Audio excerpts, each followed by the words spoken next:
Bonjour à tous et à toutes, bienvenue à la plénière Ensemble, manageons l'avenir. Dans un monde, vous le savez, en profonde mutation, les entrepreneurs et leurs parties prenantes ont un rôle essentiel dans une chaîne de valeur, un impact positif sur notre société et aussi pour fonder les bases de l'économie de demain, aussi bien élus, chefs d'entreprise, entrepreneurs. Et cette plénière, nous la démarrons avec Nicolas Bouzou, qui nous fait l'honneur d'être présent et avec lequel nous allons démarrer. Nous avons également Renaud Muselier, président de la région Sud, qui a pris la parole. Madame Isabelle Campagnola-Savon, qui nous rejoindra tout à l'heure et qui est conseillère régionale de la région Sud, présidente de la commission entreprise. Monsieur Gérard Gazet, qui représente aussi Madame la Présidente Martine Vassal et qui est déléguée au développement économique, au plan de relance pour les entreprises, à l'artisanat et au commerce. Nous avons également la présence de Cyriaque Cronier-Manja, qui est dirigeant d'entreprise, Monsieur Franck Barbe, dirigeant général de l'URSSAF, Monsieur Michael Sibillot, qui nous fait honneur de sa présence, le préfet à l'égalité des chances, et moi-même, Lydia Biscry, qui anime cette plénière. Alors, Monsieur Bouzou, pour démarrer, comment les entreprises peuvent tirer parti des mutations économiques actuelles pour faire évoluer leur activité? Comment les transformer en force et non en contrainte? Il faut bien comprendre la façon dont l'économie s'est transformée. En réalité, on est passé schématiquement d'une situation dans laquelle l'économie dominait un peu tout le reste et notamment dominait la géopolitique. Alors il y a toujours eu des interactions entre l'économie et la géopolitique, mais disons que le monde dans lequel on a vécu, dans lequel on a entrepris, dans lequel on a travaillé, c'est quand même un monde dans lequel l'économie dominait le reste. Et en réalité, le basculement qui a été opéré à partir de la guerre en Ukraine, mais en réalité de la montée des tensions géopolitiques partout dans le monde, qu'il s'agisse de l'Europe, qu'il s'agisse du Proche-Orient, qu'il s'agisse de la mer de Chine, de Taïwan, de l'Afrique subsaharienne aussi, ça opère un renversement, c'est-à-dire qu'on est passé dans un monde dans lequel la géopolitique domine l'économie. Et ce que je vous dis là n'est pas du domaine de la culture générale, c'est très concret pour les entreprises. Je vais vous dire pourquoi, ça va me permettre de répondre précisément à votre question. Quand l'économie domine, l'économie c'est compliqué et c'est difficile de faire des prévisions dans le domaine économique. Mais grosso modo, on voit à peu près les tenants et les aboutissants. Les consommateurs cherchent des bons produits pas trop chers, les salariés veulent de bons salaires, les actionnaires veulent des dividendes, les pouvoirs publics veulent des recettes fiscales, le directeur de l'URSSAF veut des recettes sociales. Bon, on voit quand même à peu près là où sont les intérêts des uns et des autres. Le domaine de l'économie, c'est le domaine des intérêts. Quand on bascule dans ce monde dans lequel c'est la géopolitique qui domine, ça veut dire que l'économie devient la variable d'ajustement de la géopolitique. On le voit aujourd'hui, les cours de matières premières sont déterminés par les évolutions géopolitiques.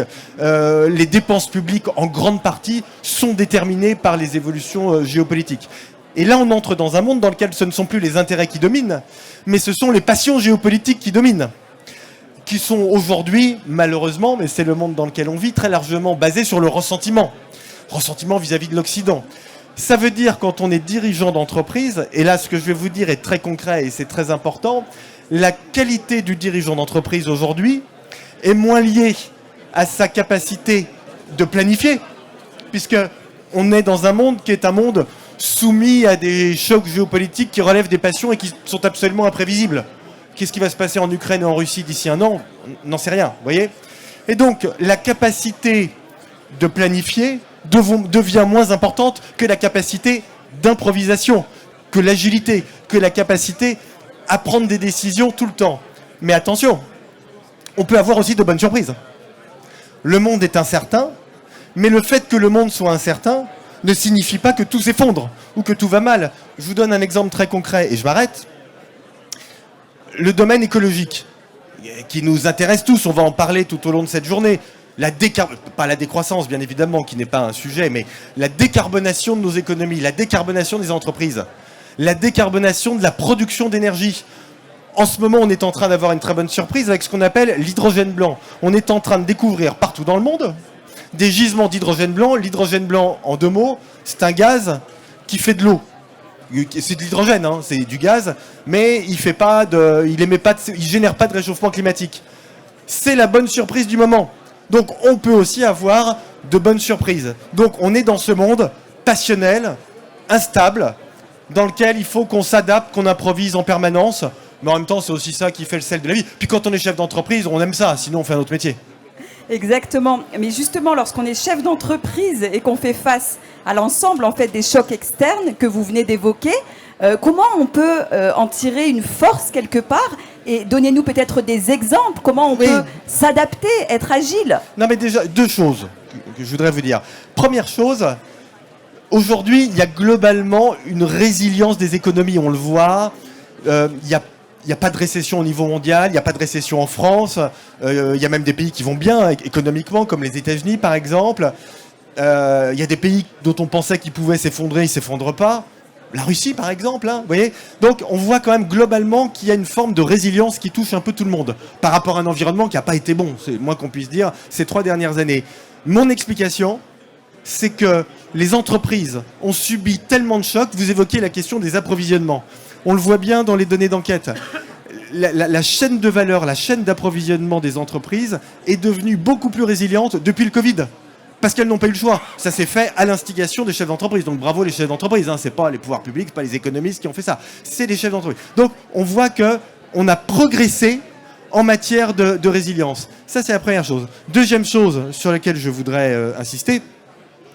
Au fond, aujourd'hui, le sujet numéro 1 pour les entreprises, c'est avoir les bonnes personnes. C'est avoir des personnes qui s'épanouissent dans ce contexte dont je viens de parler.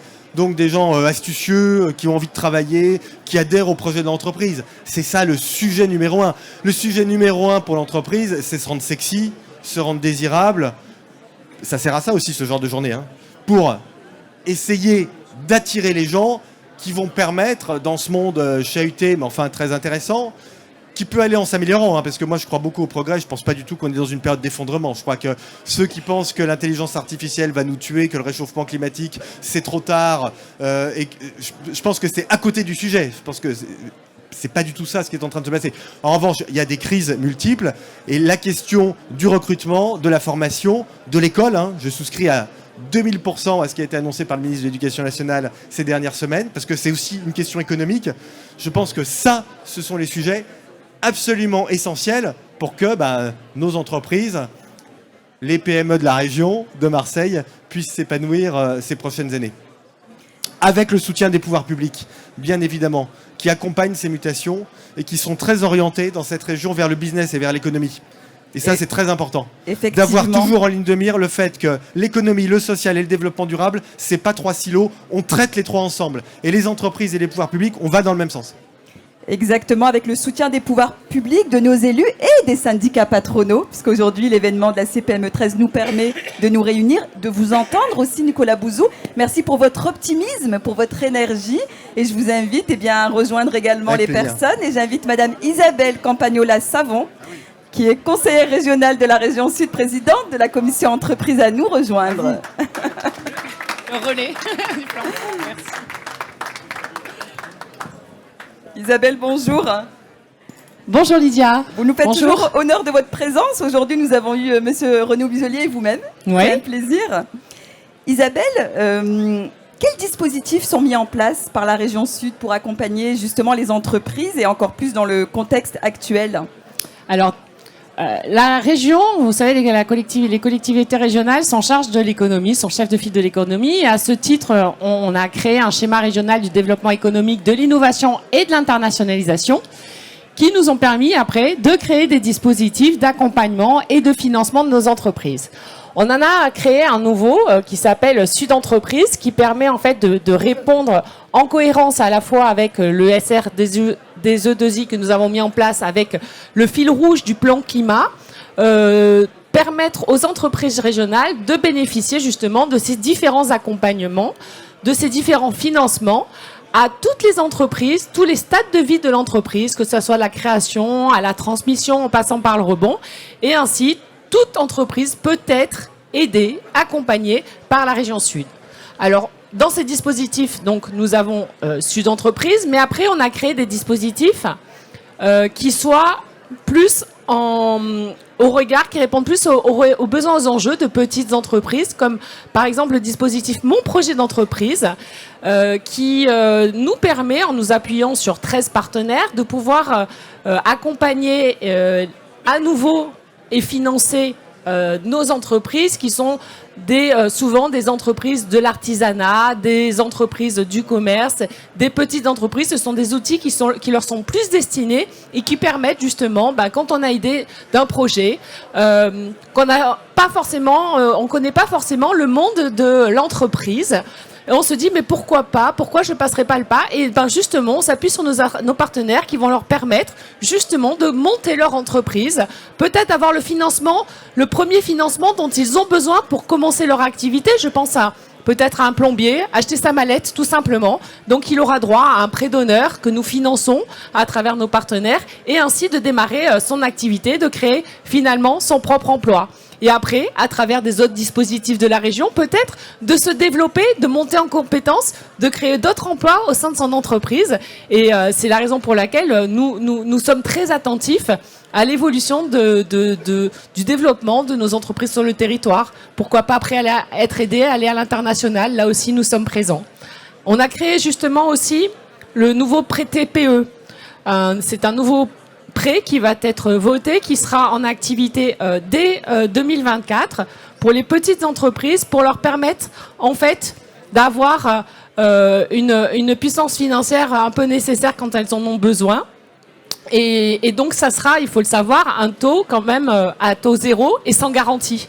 Parce que là aussi, c'est bien beau d'avoir des besoins, de vouloir être aidé, mais parfois les banques ne sont pas présentes et on peut comprendre les raisons aussi. Eh ben nous, collectivité, nous sommes là pour pouvoir pallier à ce manque justement et permettre à ces entrepreneurs de bénéficier de ces taux. D'accord, très bien. Alors parmi les personnes qui sont présentes, peut-être des porteurs de projets, peut-être des personnes qui souhaitent développer leur activité, comment faire? Comment vous contacter? Comment contacter vos services? Alors il y a un numéro qui est sur internet, sur la plateforme de la région, c'est très facile, hein. Entreprise maregionsud.fr et vous avez accès, ou si vous oubliez, vous tapez juste entreprise région sud et vous avez tout de suite accès sur la plateforme de manière très facile, parce que là aussi, dans cette nouvelle stratégie, on a voulu plus de simplification, plus de lisibilité pour nos chefs d'entreprise qui ont la tête dans le guidon et pour qui justement il faut leur apporter presque sur un plateau tous ces dispositifs, parce que ces dispositifs ils sont bons pour eux mais ils sont bons pour nous. C'est de la croissance sur notre territoire, c'est de la création de richesse, c'est du maintien ou de la création d'emplois, et donc ce sont des dispositifs qui sont dans un intérêt général. Merci beaucoup, on vous retrouve tout à l'heure sur Avec plaisir. Une question un peu plus transition écologique. Monsieur Gérard Gazet, vous allez pouvoir nous rejoindre. Vous êtes le vice-président de la métropole, vous êtes délégué au développement économique, au plan de relance pour les entreprises. Bonjour. Comment allez-vous? Bien, en pleine forme. Génial. Alors, monsieur Gazet, au niveau de la métropole Aix-Marseille-Provence, en quoi cette collaboration entre la métropole et les entreprises permet de renforcer le positionnement économique de notre métropole? Comme l'a dit très justement le président Muselier il y a quelques secondes et comme l'a rappelé Isabelle, la région est chef de file. Mais bien évidemment, quand on est une métropole, on avait deux possibilités au niveau de la métropole Aix-Marseille-Provence, soit de définir notre propre stratégie de développement économique, soit de discuter avec la région et de mettre en place donc des synergies, et c'est ce que nous avons fait. Donc les propos qui sont tenus par le président Muselier ou par Madame Savon sont exactement ceux tenus par la présidente Martine Vassal ou par moi-même. Donc on travaille vraiment ensemble, et ça il faut bien l'entendre. C'est pas toujours vrai sur toutes les régions, c'est pour ça que je le dis ici, et toutes les métropoles, c'est pour ça que je le dis ici. Nous nous entendons bien en Provence. Absolument. Pourquoi est-ce qu'on a fait ce constat-là? Parce que dans le passé, vous le savez toutes et tous, chaque fois qu'une décision était prise par une institution, que ce soit la région, le département, voire la ville de Marseille, eh bien, les autres institutions prenaient des décisions différentes. Nous, on a décidé que plutôt que de mettre 1 000 € d'un côté, 1 000 € de l'autre et 1 000 € ailleurs, eh bien, on mettait 3 000 € quelque part et ça nous permettait d'avancer. C'est notre vraie stratégie et c'est comme ça qu'on soutient les entreprises aujourd'hui. D'accord, et de quelle manière vous les soutenez? Quel dispositif? Alors, les dispositifs, je ne vais pas rentrer dans les dispositifs, il y en a un certain nombre. Donc, ce que je voudrais dire simplement, c'est que la métropole aujourd'hui s'est constituée avec une direction générale de développement économique dans laquelle nous avons 40 développeurs économiques qui sont en place sur toute la métropole, qui sont issus de nos anciens territoires. Ça veut dire qu'ils ont une appétence chacun des territoires. Et donc ces 40 développeurs sont là pour être à l'écoute des chefs d'entreprise, à l'écoute des zones d'activité, à l'écoute bien sûr des acteurs économiques comme la CPME 13 bien évidemment. Et c'est à travers ces relations que l'on tisse avec elles, avec ces institutions, que l'on arrive à avancer. Donc on a bien sûr une vision qui est une vision partagée par tout le monde. Puisque je profite que les services de l'État sont là et que monsieur le secrétaire général est parmi nous pour lui dire combien nous sommes attentifs aux contraintes que l'État nous impose. Enfin, c'est pas tout à fait l'État, c'est plus exactement nos parlementaires, et puisqu'il y en a ici qui sont ici dans la salle.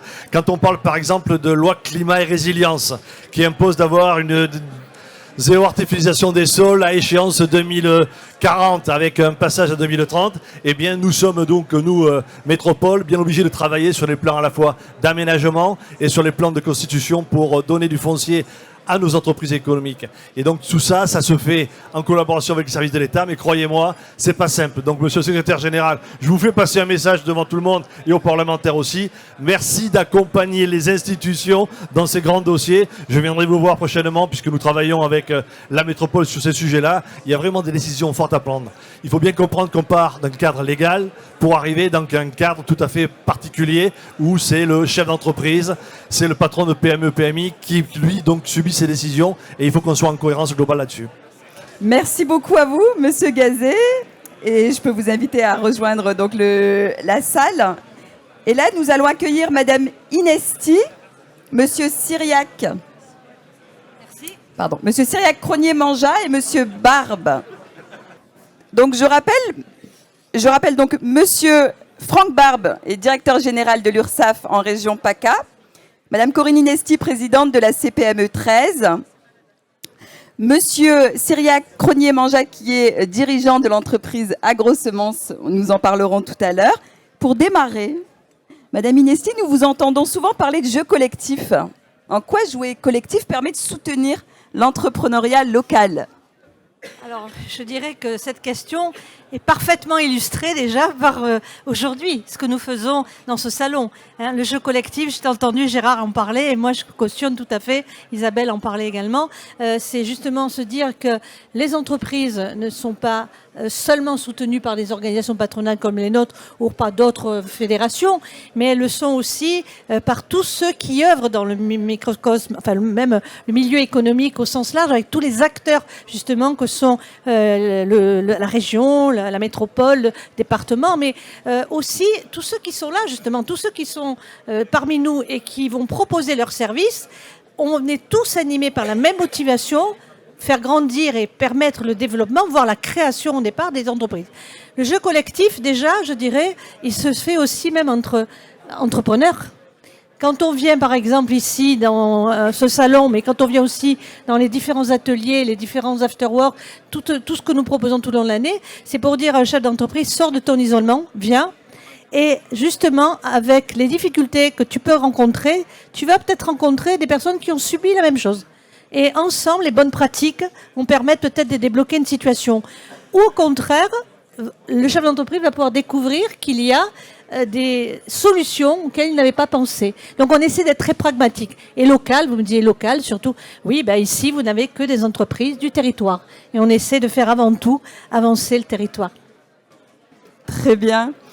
Alors, Monsieur Cyriac-Cronier-Manja, vous avez cofondé AgroSemences il y a une vingtaine d'années avec votre frère Judicaël. AgroSemences, c'est une maison qui est semencière, potageriste familiale. Comment votre entreprise, elle envisage l'innovation dans le domaine de l'agriculture ? Vous avez été précurseur ? C'est exact. La maison est basée à Aix-en-Provence, ce qui nous rapproche de Marseille.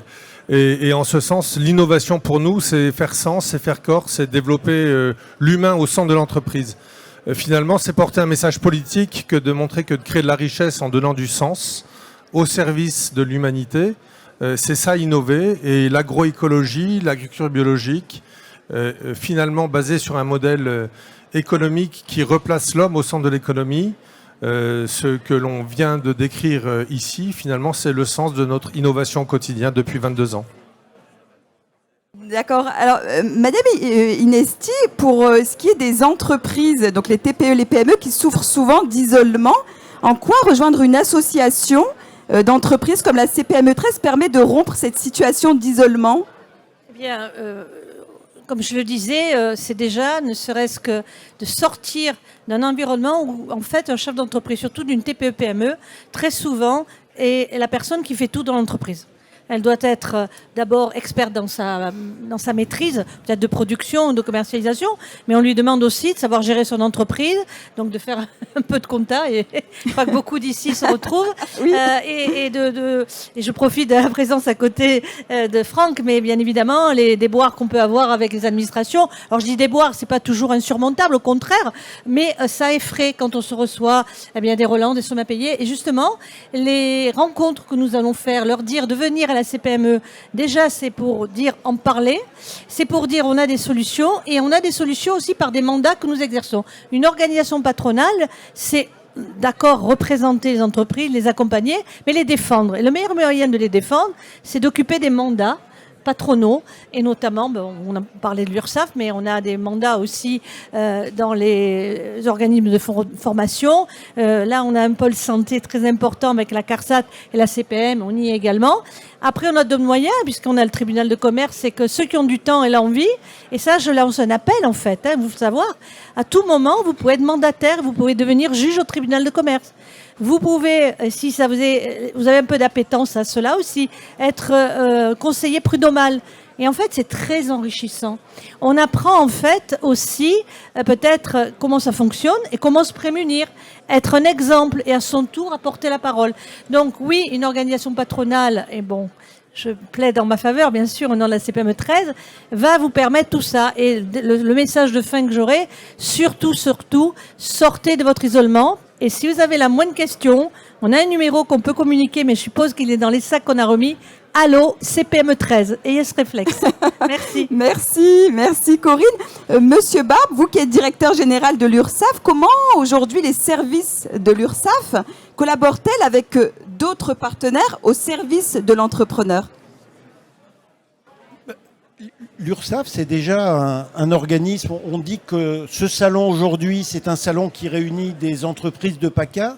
L'URSSAF, c'est déjà une entreprise de PACA. Alors, une entreprise un peu particulière, une entreprise qui n'a pas de sujet de chercher des clients, mais c'est une entreprise qui déclare ses salariés, qui fait des DSN. C'est une entreprise qui a les mêmes problématiques de recrutement, de verdissement, d'adaptation de ses équipes aux nouvelles modalités de gestion des collaborateurs, qui a ses sujets d'attractivité. Donc on est aussi une entreprise de PACA.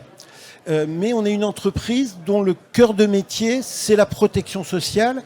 Et dans le monde changeant et partenarial qu'on a aujourd'hui et dans lequel on vit aujourd'hui, la protection sociale, c'est quelque chose, c'est un modèle à renforcer, à préserver. Quand je regarde par exemple, il y a une quinzaine de jours, Le Point avait publié un sondage dans lequel il demandait aux Français quel domaine finalement, dans quel domaine c'est mieux en France qu'ailleurs. Et très majoritairement, alors ce qui arrive en numéro 1, c'est la gastronomie, mais ce qui arrive en numéro 2, à 87-88%, c'est la protection sociale, et je crois que c'est en numéro 3, c'est le système de soins. Et donc c'est vrai que l'URSSAF, en tant qu'entreprise, c'est ça notre rôle, c'est de préserver, de renforcer ce modèle de protection sociale, et avec une évolution très forte de nos postures.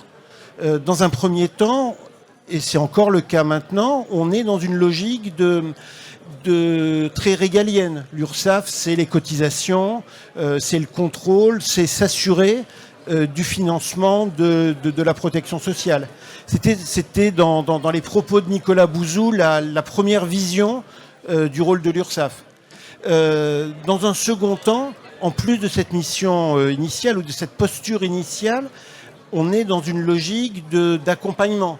Les différentes crises qu'a connues le pays depuis le milieu des années 2000 ont renforcé la posture de l'URSSAF dans ce rôle d'accompagnement des entreprises, et bien sûr d'accompagnement des entreprises en partenariat avec d'autres partenaires. On a cité les experts comptables, mais on a toutes les organisations professionnelles.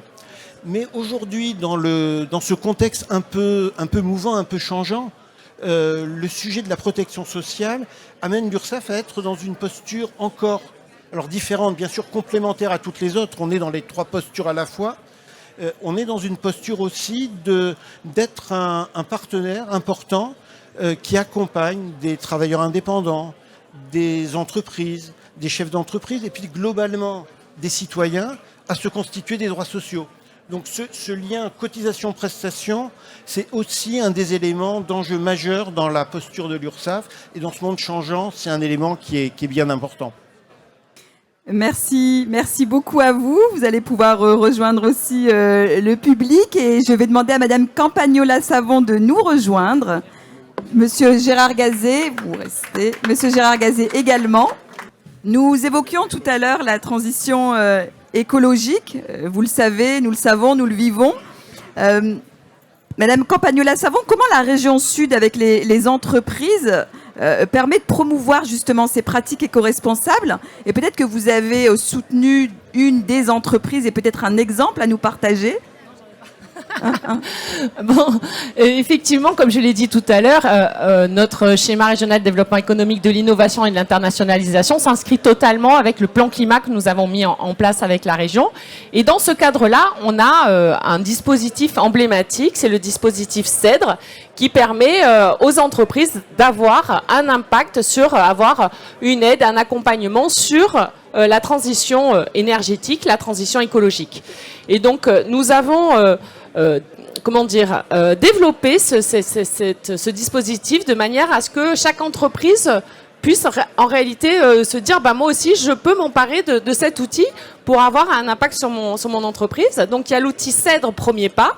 Donc premier pas, vous le comprenez bien, c'est l'entreprise qui a envie d'aller vers une démarche d'écologie, de développement durable ou de sobriété énergétique, qui ne sait pas comment s'y prendre parce qu'on l'a dit, voilà, les entreprises travaillent, doivent tout faire dans leur entreprise. Corinne, tu l'as rappelé, effectivement, c'est du commercial, c'est de la comptabilité et plus le domaine de compétences de l'entreprise. Et donc, avec ce 7 premiers pas, il est accompagné par un expert qui permet de voir de quelle manière son entreprise pourrait avoir les premiers impacts en termes de développement, pas économique, mais de transition environnementale.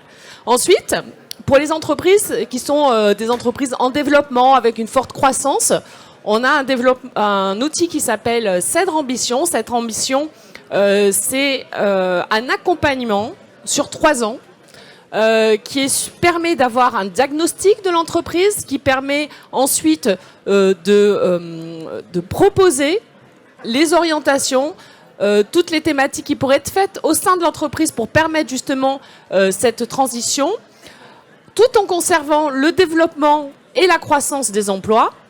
Et c'est suivi semestriellement par l'expert. Et donc c'est un suivi sur 3 ans. Et une fois qu'on a fait CEDRE Premier Pas pour les entreprises qui sont en lien avec CEDRE Premier Pas ou CEDRE Ambition, on a droit à CEDRE Investissement parce qu'on le sait bien, la finance, c'est le nerf de la guerre. Et donc, pour permettre une véritable orientation sur la transition environnementale ou sobriété énergétique dans son entreprise, on a parfois besoin de changer du matériel, d'investir dans de nouveaux matériaux. Et donc, c'est la raison pour laquelle, à ce moment-là, on peut bénéficier de CEDRE, de l'outil CEDRE Investissement.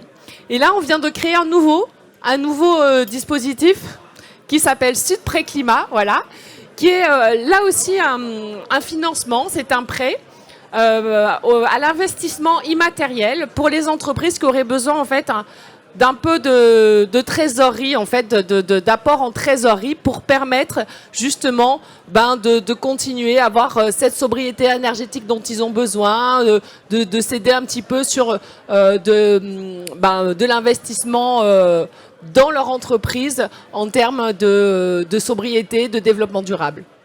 Merci beaucoup à vous. Si vous avez des projets de transition écologique, si vous avez besoin d'un financement de la même manière pour la région Sud, leur site internet, les coordonnées sont en ligne, vous pouvez les contacter. Et si vous voulez savoir comment ça fonctionne, avoir des exemples, la communauté CEDRE a son outil sur la plateforme CEDRE et à ce moment-là, vous avez droit à voir comment ça s'appelle? C'est les éclaireurs CEDRE qui présentent en réalité comment, dans leur entreprise, ils ont pu bénéficier de ces outils et de comment ils se sont développés par rapport à ça et ce qu'ils en font aujourd'hui. Voilà. Et je rajouterai, puisque j'en profite du coup, pour dire que tous les intervenants qui sont en train de nous expliquer ces dispositifs ont des stands. Donc n'hésitez pas non plus à aller dans les stands et avoir l'information en direct. Merci pour cette précision. Nous le disions tout à l'heure, la région Sud est chef de file en développement économique. À mes côtés, nous avons également donc Monsieur Gérard Gazet, qui est vice-président de la métropole Aix-Marseille-Provence, délégué au développement économique, et à qui je demande donc comment en fait la métropole accompagne les entreprises sur leur transition écologique. Oui, il n'y a pas que la transition écologique, je vais en parler bien évidemment, mais la métropole a identifié 4 types de transition. Transition écologique, énergétique et bien évidemment. Transition aussi digitale et numérique, et vous savez que c'est un vrai sujet pour les chefs d'entreprise, comme pour les commerçants d'ailleurs aujourd'hui, la façon de travailler, la façon de faire, la façon d'agir avec son écosystème a changé, et donc cette transition numérique est très importante. À ce propos, la métropole a reçu l'an dernier le prix de l'innovation en 2022 donc au niveau européen, et on n'en est pas peu fiers. Donc voilà. Donc ce n'est pas rien, capitale européenne de l'innovation. Troisième transition, bien évidemment, c'est la transition sociétale. La transition sociétale, ça veut dire que la façon de travailler des salariés dans les entreprises il y a 10 ans n'est plus la même que celle d'aujourd'hui. Et donc, dans cette transition-là, il faut que nous réfléchissions. Quel rapport, vous allez me dire, avec la métropole? Bien simplement, lorsque l'on pense aménagement de territoire, lorsque l'on pense développement donc de foncier économique, eh bien, il faut qu'on le fasse aussi avec, par exemple, la mobilité. Et ce matin, j'étais dans une réunion dans laquelle il y avait le vice-président en charge de la mobilité, le vice-président en charge de l'aménagement et moi-même, donc le vice-président en charge du développement économique. C'est ensemble, tous les trois, que nous faisons avec les services donc des plans de prospective pour les années à venir. Parce que sociétalement parlant, les gens ne veulent plus vivre comme ils vivaient avant. Ou en tout cas se déplacer, ou en tout cas travailler comme ils le faisaient avant. Il faut le prendre en considération. Et la dernière des transitions qu'il ne faut pas oublier aussi, c'est la transition des savoirs. La transition des savoirs, donc travaille très bien sûr avec Isabelle et la région sur ce sujet-là. Comment fait-on aujourd'hui pour que les emplois de demain soient travaillés au sein donc des systèmes de formation et d'éducation? Donc la région a bien sûr son volet sur ce sujet-là. Juste un chiffre, sur la région nous avons 6 écoles d'ingénieurs. Quand on se compare aux autres métropoles, on est des petits. On est des petits. Il faudrait 12 écoles d'ingénieurs sur notre région. Ça veut dire au moins 6 sur la métropole Aix-Marseille-Provence. Vous voyez qu'on a un vrai travail de fond à faire pour à la fois donc faire en sorte que ces transmissions des savoirs, que ce soit à travers l'apprentissage ou que ce soit avec les écoles d'ingénieurs ou d'autres écoles donc supérieures, nous permettent donc d'avancer pour les entreprises de demain. Vous m'avez posé la question sur l'écologie, bien sûr. Bien, c'est tout simple. Vous savez, cela a été dit par le président Muselier tout à l'heure. Je reprendrai à peu près les mêmes termes. Quand vous votez un budget qui est l'acte fondamental d'une collectivité, on vote un budget tous les ans. Eh bien, il suffit de regarder la part de ces budgets-là, donc au niveau donc de tout ce qui touche transition écologique et transition climatique, pour s'apercevoir ce que nous faisons. Et comme la région l'a voté, nous avons un vrai budget vert aujourd'hui qui a été voté. Voilà. Après, je pourrais développer les différents dispositifs, mais on y est encore ce soir. Hein. Voilà. Mais en tout cas, la stratégie qu'il faut bien comprendre, c'est que la présidente Martine Vassal a engagé à la fois que ce soit le département ou la région sur ces transitions écologiques et climatiques à travers donc des tas de dispositifs. Et l'essentiel, c'est qu'on puisse effectivement faire en sorte que nos concitoyens et que les entreprises s'y retrouvent là dans ces dispositifs. Merci beaucoup à vous. Et justement, sans transition, puisque nous avons le plaisir donc d'être en présence de Cyriaque Cronier-Manja, qui est dirigeant, je vous le disais tout à l'heure, d'AgroSemences. Cyriaque, tout à l'heure, vous expliquez ce que votre entreprise en fait fait. Finalement, vous étiez précurseur, nous le disions tout à l'heure. Vous engagez également dans l'associatif, dans l'humanitaire. Comment vous pouvez partager en fait au public qui est là la manière dont vous avez procédé et comment les encourager? Peut-être quelques conseils. Quelques conseils. Tout d'abord, Lydia, sortir de son petit cercle, aller à la rencontre. Ici, on a un très bel exemple, comme l'a dit la présidente Inesti tout à l'heure. Eh bien, justement, aller à la rencontre des syndicats, de ceux qui fédèrent les petites, les moyennes entreprises, celles qui seront demain, non pas les licornes, mais aussi les entreprises majeures de notre territoire, celles qui contribuent à la richesse de notre territoire et qui, comme ça vient d'être appelé, fédèrent les traditions, les savoirs, les savoirs aussi techniques. Alors qu'avons-nous fait, nous, tout simplement, 2 ingénieurs, mon frère et moi, et nous sommes partis à la quête d'un rêve, comme quoi il est possible de partir à la quête d'un rêve, de donner du sens et de créer dessus un modèle économique. Nous sommes partis de valeurs. Il y a 22 ans, la bio n'était pas du tout à la mode, et nous pensions développer une économie basée sur l'humain, une économie rentable qui crée du sens et qui crée des filières. Donc vous voyez que dans les valeurs de la CPME, ce que nous avons eu la chance de voir, c'est-à-dire d'être couronné d'un trophée sur l'entreprise, il y a un an à Gap, pour justement cette innovation, cet entrepreneuriat, ce développement durable, cette RSE, cette approche sociétale, c'est finalement être attaché à son pays, son territoire.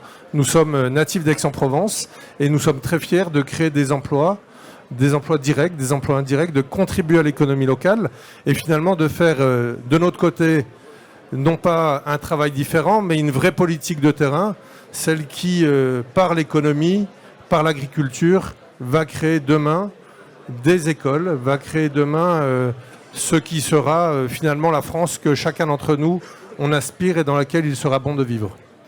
Effectivement, et surtout c'est un sujet, ce que l'on consomme, comment on se nourrit et justement lorsque les agriculteurs réclament en fait certaines choses, c'est sur ces sujets-là dont vous évoquiez. Merci à vous. Je vais demander à monsieur Michael Sibillot de nous rejoindre pour clôturer cette plénière. Monsieur Michael Sibillot, vous êtes le préfet à l'égalité des chances en région PACA. C'est un plaisir de vous avoir parmi nous aujourd'hui et je vous laisse le mot de la fin. Bien, mesdames et messieurs les élus, mesdames et messieurs en vos grades et qualités, d'abord merci beaucoup de me permettre de prendre la parole et je vais faire la transition avec ce que Cyriac venait de dire. Il parlait de la France de demain en passant un message qui est celui de la jeunesse. La ville de Marseille, et c'est pas loin d'être vrai également sur l'ensemble des Bouches-du-Rhône, moi je suis préfet à l'égalité des chances dans les Bouches-du-Rhône, donc je parlais du département, c'est à peu près la jeunesse, c'est 1/5, il faut avoir ce chiffre-là en tête, d'une population entre 17 et 29 ans. 1/5, 20% de la population des Bouches-du-Rhône est à Marseille, et donc une population jeune en situation de bientôt exercer une activité professionnelle. Ça donne une responsabilité importante au pouvoir public, mais également au monde de l'entreprise. J'avais l'occasion hier d'être à la Vis et de rencontrer environ 300 jeunes qui étaient dans cette tranche d'âge et de leur parler du monde de l'entreprise, ayant été moi-même dirigeant d'entreprise il y a encore quelques mois. Et parce que finalement, quand on y réfléchit un petit peu, on se pose la question des freins. Qu'est-ce qui fait qu'un jeune n'ose pas, à un moment donné, soit créer son entreprise, soit se dire je vais rejoindre une entreprise. D'abord, c'est qu'il ne connaît pas l'entreprise. Entre eux, des grands groupes, des PME ou des statuts d'auto-entrepreneurs, tout ça, c'est le monde de l'entreprise. Donc, et puis, il y a des secteurs d'activité sur lesquels les jeunes s'interrogent. Est-ce que j'ai envie de faire de la restauration? Est-ce que je vais être dans l'événementiel? Est-ce que je vais être dans l'industrie? Tout ça, c'est des questions qui peuvent légitimement se poser, auxquelles ils ont le droit d'avoir des réponses. Et puis enfin, souvent, ils n'osent pas. Ils se disent, moi, c'est pas pour moi, je n'y arriverai pas, je ne me lancerai pas dans une entreprise, c'est trop compliqué. Et puis enfin, et ça a été dit aussi, il y a des freins qui sont des freins tout simplement financiers. Il faut un fonds de roulement, il faut pouvoir avoir quand même une mise de départ pour pouvoir créer de la valeur, créer son entreprise. Et on sait que c'est compliqué, notamment lorsqu'on est créateur d'entreprise, dans les 3 premières années, quel que soit le projet et quelle que soit d'ailleurs l'imagination qu'on peut avoir autour de ce projet. Alors, de cela, moi j'en tire 2 conséquences essentielles. D'abord, il y a une responsabilité des pouvoirs publics.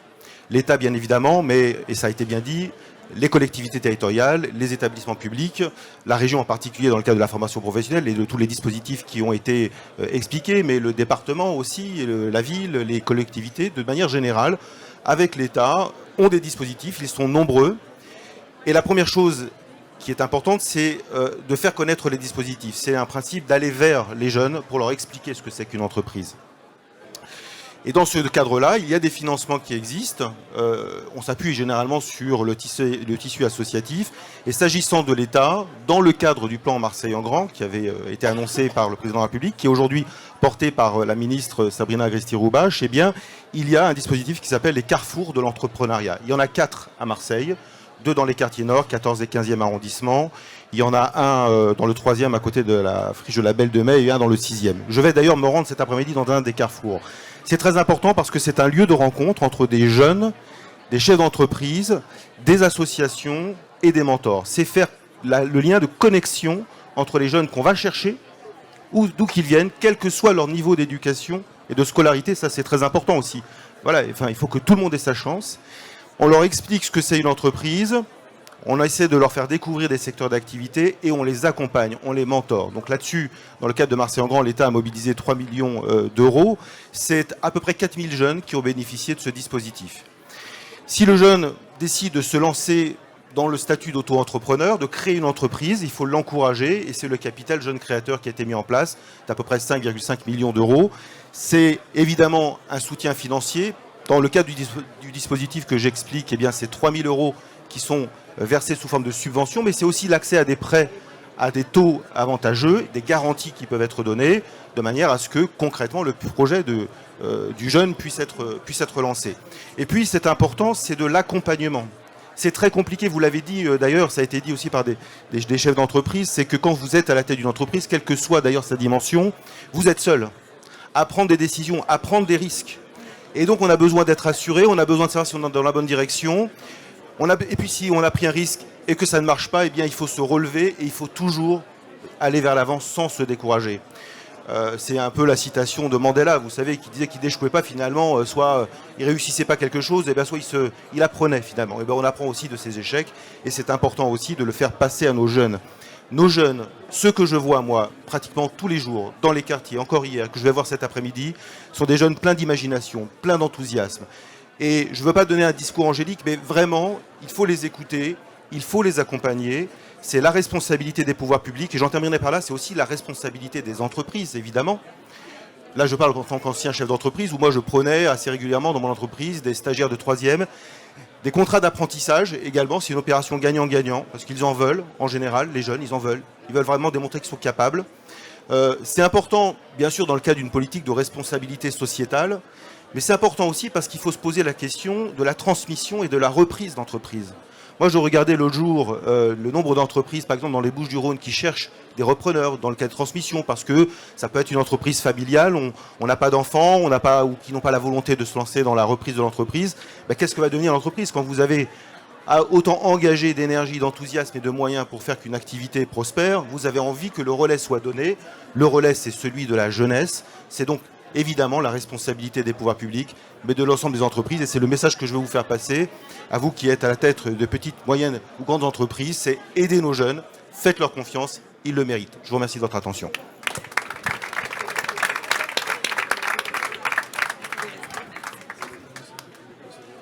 Je vous remercie. Nous allons prendre 1, 2, maximum 3 questions dans le public avant de clôturer la plénière. Est-ce qu'il y a des questions dans le public pour quelques intervenants que ce soit, parce que nous avons nos précédents intervenants qui sont encore présents? Pas de questions dans le public? Alors je vais donner la parole à Madame Inesti pour clôturer cette plénière. Bien, effectivement, s'il n'y a pas de questions, j'en déduis que tout a été très clair. Et je suis ravie parce qu'en fait, tout ce qui a été dit résume bien la nécessité de travailler ensemble. Notre salon, nous n'oublions pas, la thématique, c'est « Ensemble, manageons l'avenir ». Et justement, moi, et là je parle en tant que président de la CPME 13, ce qui me tient vraiment à cœur, c'est tout ce que vous avez dit. Vous avez parlé des jeunes éloignés de l'emploi. On est là aussi pour eux parce que justement, ces dispositifs que vous avez évoqués, nous on les relaie et on y contribue. La région également et la métropole et toutes les institutions, on est là pour nous aussi expliquer qu'il y a des dispositifs à saisir. Et on est surtout là pour dire aux chefs d'entreprise, vous créez de la valeur, vous créez de la richesse, soyez fiers d'être entrepreneur, soyez fiers, c'est jamais facile, c'est vrai. Même des gens aguerris, je le reconnais, même moi qui ai créé mon entreprise, je suis une toute petite entreprise en tant qu'expert comptable, c'est jamais facile, même pour moi, même si je sais ce que c'est, les tâches administratives, etc.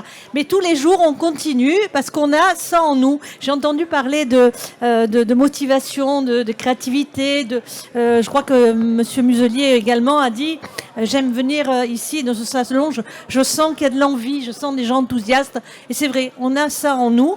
on continue tous les matins. J'ai le président de la Chambre des métiers à côté de moi là, qui acquiesce bien évidemment. C'est pas toujours facile, hein, mais on est là pour ça. Et donc, je vous dis encore une fois merci d'être venus. Et pour ceux qui ont réservé, vous savez qu'il y a le déjeuner des grandes tables qui vous attend maintenant. Pour les autres, vous avez des food trucks ou les stands qui vous accueillent également. Merci.